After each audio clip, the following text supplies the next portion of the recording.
Hello everyone, welcome to Engineers Wallah. और आज हम लोग बात करेंगे कि मैकेनिकल इंजीनियरिंग में अगर आप एसएससी जेई 2025 में सीबीटी 1 में 80 प्लस मार्क्स टेक्निकल में लाना चाहते हैं तो आपका अप्रोच क्या होना चाहिए, आप एग्जाम को किस तरीके से टारगेट करेंगे, इस पर हम लोग बात करने वाले हैं।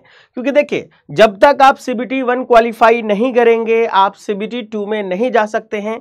और अगर आपको सीबीटी 1 क्वालिफाई करना है तो आपको 80 प्लस मार्क्स टेक्निकल में स्कोर करना ही पड़ेगा। और ये देखा जाए तो लगभग 80 दिन में आप कैसे अपना 80 प्लस मार्क्स स्कोर कर सकते हैं अगर आप सही स्ट्रेटेजी से, सही तरीके से, सही ढंग से चले तो। ठीक है, तो चलिए उसी पर हम लोग आज बात करने वाले हैं। और उस पर बात करने के लिए सबसे पहले आपको यह पता होना चाहिए कि सर टेक्निकल का जो सिलेबस है मेरा, वो सिलेबस क्या है। क्योंकि देखो, सिलेबस के बिल्कुल अकॉर्डिंगली अगर हम लोग चलेंगे तो इस 80 डेज में हम लोग बहुत इजीली टेक्निकल में 80 प्लस मार्क्स स्कोर कर सकते हैं। अभी उस पर पूरी बातें करेंगे कि क्यों हम ऐसी बात कर रहे हैं। देखो, तो सबसे पहली चीज तो ये है कि आपको देखो, सिलेबस को ध्यान से देखो। मैकेनिकल इंजीनियरिंग का जो सीबीटी 1 का ऑफिशियल सिलेबस है वो ये है, जिसमें यहां पर लिखा गया है theory of machine, machine design, engineering mechanics and इसके साथ लिखा गया है स्ट्रेंथ ऑफ मटेरियल। यानी कि ये सारे पार्ट को बिल्कुल एक साथ लिख दिया गया है। मतलब इससे जो क्वेश्चंस आएंगे वो बहुत ज्यादा, बहुत डिटेल में अंदर जाके नहीं होंगे। लेकिन उसके बाद आप देखो बाकी सिलेबस। सर बाकी सिलेबस देखा जाए तो property of the pure substance thermodynamics है। Sir first law of thermodynamics, second law of thermodynamics, air standard cycle for IC engine मतलब auto diesel dual. Sir IC engine performance, IC engine combustion, IC engine cooling and lubrication, ये आपको IC engine का part हो गया। Rankine cycle of the system, boiler classification, specification, fitting and accessories यानी boiler mountings and accessories. उसके बाद देखो air compressor, their cycle, refrigeration cycle, principle of refrigeration plant and then nozzle and steam turbine. अगर आप ध्यान से देखोगे तो आपको दिखेगा कि सर ये जो पूरा पार्ट लिखा गया है ये पूरा का पूरा बेसिक थर्मोडायनेमिक्स और अप्लाइड थर्मोडायनेमिक्स को लिखा गया है और इसको इलैबोरेट करके लिखा गया है। इसका मतलब यह है कि जो जो टॉपिक यहां लिखा गया है इसको डिटेल में पढ़ना है, इस पर डिटेल में एग्जाम में क्वेश्चन आएगा। ठीक है, अब बाकी बचा हुआ पार्ट देखते हैं। सर बाकी बचा हुआ पार्ट है properties and classification of fluid, fluid static, measurement of fluid pressure, fluid kinematics, fluid dynamics, dynamics of ideal fluid, measurement of flow rate, basic principle, hydraulic turbine, centrifugal pump and classification of steel. देखो last में जो classification of steel है, अगर इसको हटा दिया जाए तो ये आपको प्रोडक्शन का पार्ट है। ठीक है, मटेरियल साइंस का लगभग पार्ट हो गया। बाकी पूरा का पूरा fluid mechanics and hydraulic machines के बारे में बात कर रहा है। बाकी पूरा का पूरा fluid mechanics and hydraulic machines के बारे में बात कर रहा है। मतलब कि आपको 3 सब्जेक्ट है या 4 सब्जेक्ट पकड़ लीजिए जिसके बारे में डिटेल में सिलेबस है। Basic thermodynamics, refrigeration air conditioning, IC engine, power plant engineering, fluid mechanics and hydraulic machines. और वो भी हाइड्रोलिक मशीन्स में गौर से देखो, सिर्फ और सिर्फ आपको हाइड्रोलिक टरबाइन के बारे में बात करनी है सीबीटी 1 में, और सिर्फ आपको बात करनी है सेंट्रीफ्यूगल पंप के बारे में आपको। तो ये 2 हाइड्रोलिक मशीन्स का पार्ट है, बाकी पूरा का पूरा फ्लूइड मैकेनिक्स है। अब ये तो बात हो गई कि सर सिलेबस ये है टेक्निकल का सीबीटी 1 के लिए मैकेनिकल इंजीनियरिंग का। लेकिन बात ये होती है कि हम ये कैसे बोल रहे हैं कि आप 80 डेज में बहुत इजीली 80 प्लस मार्क्स स्कोर कर सकते हैं अगर आप सिस्टमेटिक तरीके से देखें। तो उसके पीछे रीजन क्या है, वो है रीजन ये। अब गौर से देखो, यहां पर आपको दिख रहा होगा यहां पर कि सर ईयर वाइज हमने लिखा है और ईयर वाइज यहां पर सब्जेक्ट भी लिखा है और सब्जेक्ट के सामने कौन से सब्जेक्ट से कितने नंबर के क्वेश्चन आए हैं ये हमने आपको दिखाया है।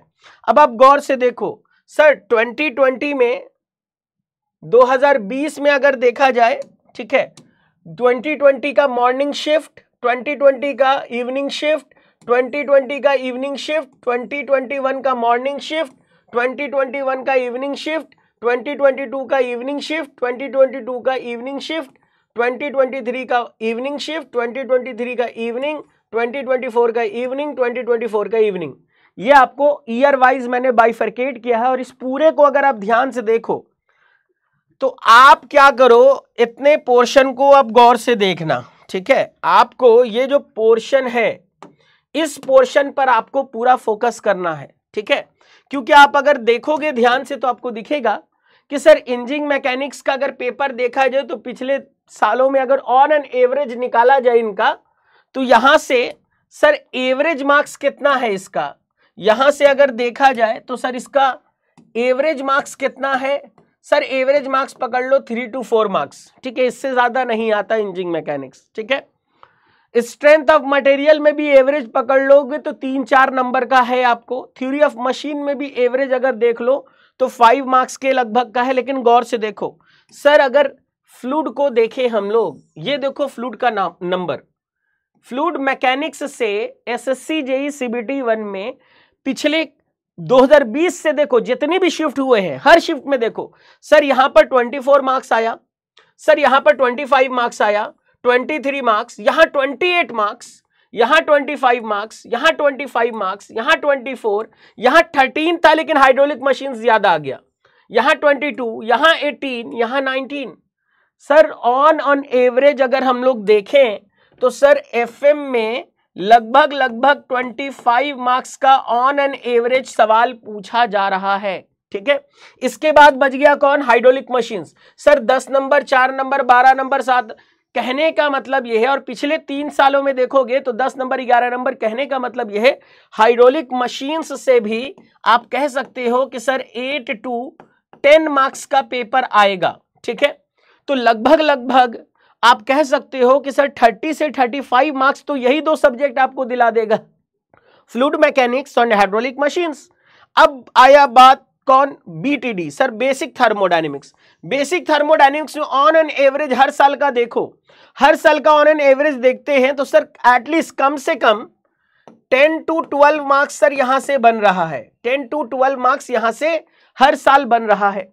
पावर प्लांट देखो सर, पावर प्लांट बड़ा इंपॉर्टेंट है क्योंकि हर साल पावर प्लांट में देखो 15 से ज्यादा नंबर का पेपर आया है, ठीक है। और इस पावर प्लांट में भी याद रखो बॉयलर चैप्टर जरूर पढ़ के जाना, अकेले चैप्टर से 4-5 क्वेश्चन सीधा सीधा आता है, ठीक है। तो आपको यहां से समझ में आया कि सर पावर प्लांट से ऑन एन एवरेज, चलिए हम मान लीजिए 15 से 20 मार्क्स ना लेकर के चलिए 15 ही मार्क्स मान ले यहां से, ठीक है। तो 15, 10, 25 हो गया और यहां से 35 हो गया, ठीक है। और आईसी इंजन और आरएसी को अब गौर से देखो, आईसी इंजन और आरएसी को गौर से देखो। देखो पिछले कुछ सालों में आरएसी का वेटेज बढ़ा है। लास्ट ईयर आरएसी से खूब सारे क्वेश्चन आए थे, 14 number, 12 number, 12 number, 13 number, 12 number, इस तरीके से। तो आपको क्या समझ में आया, आपको यहीं पर समझ में आया कि सर हम लोग अगर बात करें, हमारी स्ट्रेटेजी की बात होनी चाहिए। तो हमारी स्ट्रेटेजी क्या होनी चाहिए सर, अगर हम इन 4-5 सब्जेक्ट को कंप्लीट करें कायदे से तो हमारा 80+ मार्क्स लाना बहुत आसान है। हमें सिर्फ फोकस किस पर करना है, फ्लूइड मैकेनिक्स पर, हाइड्रोलिक मशीन्स पर, बेसिक थर्मोडायनेमिक्स पर, पावर प्लांट इंजीनियरिंग पर, आरएसी पर एंड आईसी इंजन पर। अगर इस पर आप फोकस करोगे तो 80+ मार्क्स आप यहां से ले आओगे। बाकी सब्जेक्ट अगर आपका अच्छा है तो आप आसानी से 90+ स्कोर कर सकते हो। क्लियर है, ये तो बात हो गई। अब सर थोड़ा कट ऑफ की भी बात कर लें, ताकि ये भी हम लोगों को समझना है कि सर स्ट्रेटेजी ऐसी होनी चाहिए कि सीबीटी 1 क्वालिफाई होना चाहिए, ठीक है। तो हमें क्या दिख रहा है कि सर 2024 का जो कट ऑफ था, ये कट ऑफ मैकेनिकल और इलेक्ट्रिकल का कंबाइंड आता है। सर जनरल का कट ऑफ कितना था सर 132 नंबर, ठीक है। ओबीसी का 131, यानी ऑन एन एवरेज हम मान के चलते हैं कि सर 132 मार्क्स कम से कम था। चलिए सिमिलरली इसके बाद भी देखा जाए, सर ओबीसी का इतना था, इसका है, यानी कि यहां भी सर कट ऑफ लगभग 132 था, ठीक है। सर यहां देखें इस वक्त कोविड के जस्ट बाद हुआ था तो कट ऑफ थोड़ा सा कम आया था, ठीक है। तो ठीक है, चलिए यहां पर ऑन एन एवरेज 125 पकड़ लेते हैं। लेकिन उसके बाद देखो सर फिर से जब देखा हमने तो उससे पहले वाले साल में कट ऑफ बहुत ज्यादा गया था, 140 के करीब। तो हमें क्या समझ में आया, हमें एक छोटी सी बात यह समझ में आई कि हमारी सर स्ट्रैटेजी ये होनी चाहिए कि अगर मुझे सीबीटी 1 क्वालिफाई करना है, अगर CBT 1 क्वालिफाई करना है तो अपने को क्या करना होगा सर, एट लीस्ट कम से कम कितना नंबर लाना होगा 140 प्लस मार्क्स। ये हमारा सेफ रहेगा, ये हमारा एक सेफ स्कोर हो सकता है कि 140 प्लस है तो हम बोल सकते हैं कि हाँ सर यहां पर हम स्कोर कर लेंगे इतना तो हम ये क्वालिफाई कर सकते हैं।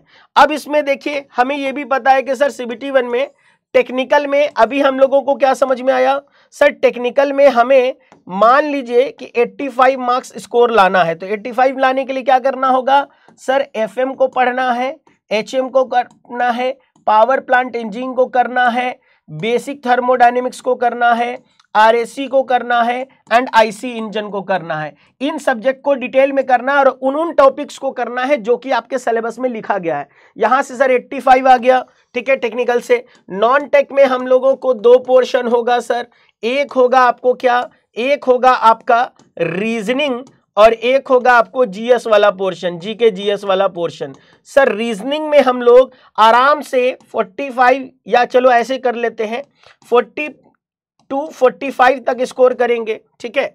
और GK GS में अगर हम 20 मार्क्स भी स्कोर कर लेते हैं तो यहां से देख लो 80 नंबर वहां से पकड़ लो, 20 नंबर यहां से पकड़ लो, 100 और यहां पर आराम से 140 मार्क्स आप क्या कर सकते हो, स्कोर कर सकते हो।